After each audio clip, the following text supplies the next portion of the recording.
एक मासूम सी आवाज, भैया मुझे बैंक में पैसे जमा करने हैं। पैसे? किसके? तेरे? गार्ड की आंखों में शक और हंसी दोनों थी। चल भाग यहाँ से छोटू, यहाँ 10-20 रुपए जमा नहीं होते। उसका हुलिया ही ऐसा था, फटे हुए कपड़े, पैरों में टूटी हुई रबर की चप्पल और कंधे पर एक मैली कुचैली सी पोटली। बैंक के उस आलीशान गेट पर खड़ा वो बच्चा किसी भी नजरिए से ग्राहक नहीं लग रहा था। गार्ड ने उसे ऊपर से नीचे तक घुरा और हकाते हुए हाथ आगे बढ़ा दिया। बाहर जा, यहाँ गेट पे भीड़ मत लगा। बच्चा सहम गया, दिल जोर से धड़का, लेकिन कदम पीछे नहीं हटाए। आसपास खड़े लोग तमाशबीन बन गए। कुछ के चेहरों पर मजाक वाली हंसी थी। गार्ड ने भी शायद मजाक समझते हुए और लोगों को हंसाने के लिए उसे धक्का देने के बजाय रास्ता छोड़ दिया। अंदर जाके देख ले, लेकिन खबरदार जो लाइन में घुसने की कोशिश की तो। और फिर दरवाजा खुला। बाहर की धूल और गरीबी से बिल्कुल अलग अंदर एक नई दुनिया थी। एसी की ठंडी हवा, पॉलिश किए हुए फर्श और नोटों की वो महक। बच्चा धीरे धीरे काउंटर की तरफ बढ़ा। मैडम मुझे पैसे जमा करने हैं। काउंटर पर बैठी कर्मचारी ने अपने काम से नजर हटाई। उसकी नजर उस गंदी पोटली पर गई और वो अपनी हंसी रोक नहीं पाई। इसमें क्या है? चिल्लर कितने होंगे? 100, 200? बगल के काउंटर से एक और आवाज आई। पहले असली कस्टमर्स का काम निपटाओ यार, इनका तो चलता रहता है। बच्चे को लाइन से हटाकर किनारे कर दिया गया। वहाँ बैठ जा चुपचाप। वो बच्चा अपनी पोटली को सीने से भींचकर बेंच के कोने में सिकुड़ कर बैठ गया। हर गुजरते मिनट के साथ उसका डर बढ़ता जा रहा था। वो बार बार घड़ी देखता, फिर अपनी पोटली को टटोलता। हिम्मत करके वो दोबारा खड़ा हुआ, फिर से काउंटर पर गया। इस बार उसकी आंखों में आंसू तैर रहे थे। प्लीज पैसे जमा कर लीजिए ना, अगर ये खो गए तो मेरे माँ बाप बहुत परेशान हो जाएंगे। इस बार कर्मचारी का सब्र टूट गया। वो झल्ला उठी। ठीक है, लाओ इधर, खोलो अपनी ये पोटली, हम भी तो देखें ऐसा क्या खजाना लाए हो तुम। पूरे बैंक की निगाहें उस पर थी। जैसे ही वो मैली सी गांठ खुली, सन्नाटा ऐसा कि सुई गिरे तो शोर हो। उस पोटली में जो था उसे देखकर बैंक वालों की आंखें फटी की फटी रह गईं। दोस्तों जरा माहौल को महसूस कीजिए। सुबह के 11 बज रहे थे। बैंक के अंदर सब कुछ परफेक्ट था। महंगे सूट पहने बिजनेसमैन, अपनी जमा पूंजी सहेजने आए बुजुर्ग और होम लोन के सपने देखते युवा जोड़े। हर तरफ कामयाबी और पैसे की खनक थी। लेकिन वो बच्चा राजू, उसके पैर कांप रहे थे। वो पोटली सिर्फ कपड़े का टुकड़ा नहीं थी, उसमें शायद उसकी जिंदगी की सबसे कीमती चीज थी। 3 काउंटर थे, तीनों बिजी। पहले पर वीआईपी डीलिंग, दूसरे पर भारी भरकम ट्रांजैक्शन। राजू तीसरे काउंटर पर गया जहां प्रिया बैठी थी। प्रिया ने पहले तो उसे नोटिस ही नहीं किया। जब नजर पड़ी तो माथे पर शिकन आ गई। फटे हाल में एक भिखारी जैसा दिखने वाला बच्चा। पैसे जमा करने हैं? प्रिया के लहजे में हिकारत थी। उसने पोटली की तरफ ऐसे इशारा किया जैसे वो कोई कचरा हो। 100-200 रुपए के लिए हम मशीन नहीं रोकेंगे, जाओ यहाँ से। दूसरे काउंटर से ताना आया। प्रिया, ये बैंक है या अनाथालय? अगर कोई काम नहीं है तो इसे बाहर निकालो। ये लोग सिर्फ एसी की हवा खाने आते हैं और बदबू फैलाते हैं। बैंक में कनकहा नियम था, गरीबों के लिए यहाँ कोई इज्जत नहीं है, मानो गरीबी अपने आप में एक जुर्म हो। प्रिया ने वापस अपनी फाइलों में सिर गड़ा लिया। बोला ना उधर बैठो, जब मेरा काम खत्म होगा तब देखेंगे। उपेक्षा, अपमान और अंतहीन इंतजार। राजू बेंच पर बैठा रहा। लोग आते रहे जाते रहे। किसी ने उसे सहानुभूति से देखा तो किसी ने अपनी नाक से कोड़ ली।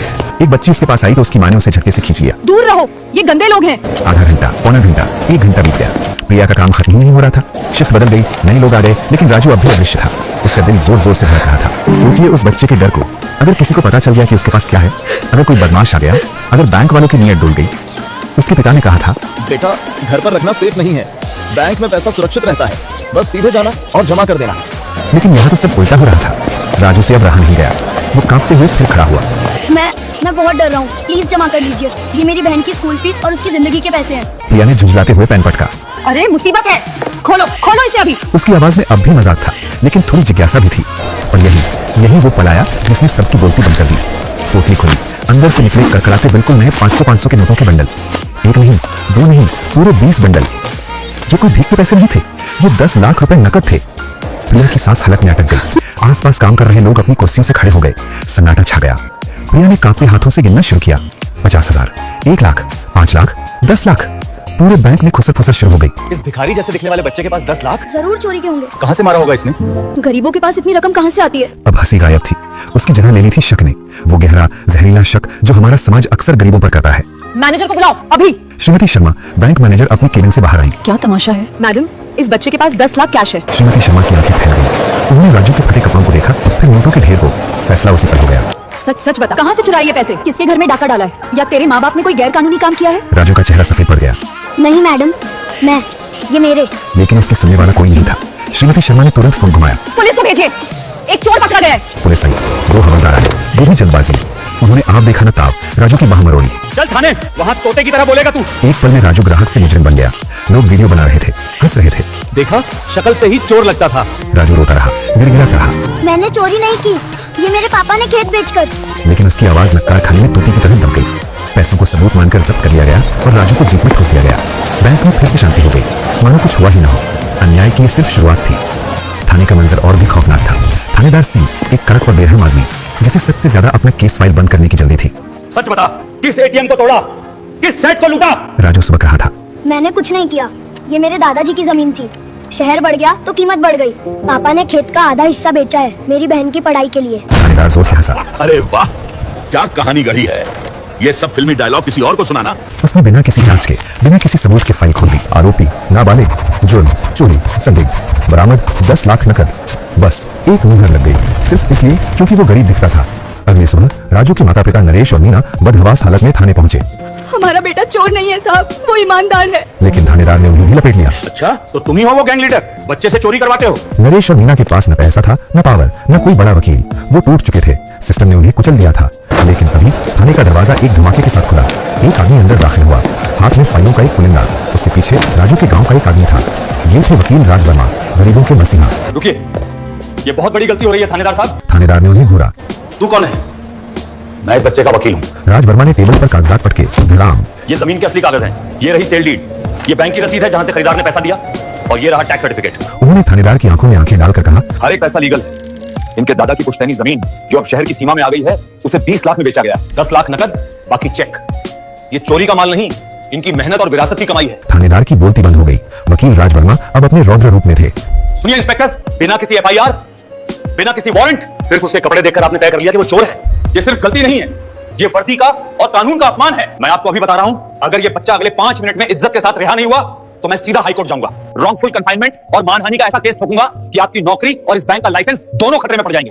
थानेदार सिंह का पसीना छूट गया। उसे अपनी गलती का एहसास हो चुका था। वो जानता था कि वो फंस गया है। कुछ ही देर बाद राजू बाहर आया। उसके माँ बाप ने उसे गले लगा लिया। आंसू थे, लेकिन अब वो राहत के थे। लेकिन कहानी यहाँ खत्म नहीं हुई। असली बदलाव अभी बाकी था। अगले दिन जब बैंक के मैनेजर को एक लीगल नोटिस मिला, गरीबी के आधार पर ग्राहक के साथ भेदभाव, बैंक की साख दांव पर थी। हेड ऑफिस से तुरंत ऑर्डर आए। अगली सुबह जब राजू अपने माता पिता और वकील के साथ बैंक पहुंचा तो नजारा बदला हुआ था। वही मैनेजर श्रीमती शर्मा, जो कल उसे चोर कह रही थी, आज हाथ जोड़े खड़ी थी। बेटा हमें माफ कर दो, हमसे बहुत बड़ी भूल हुई।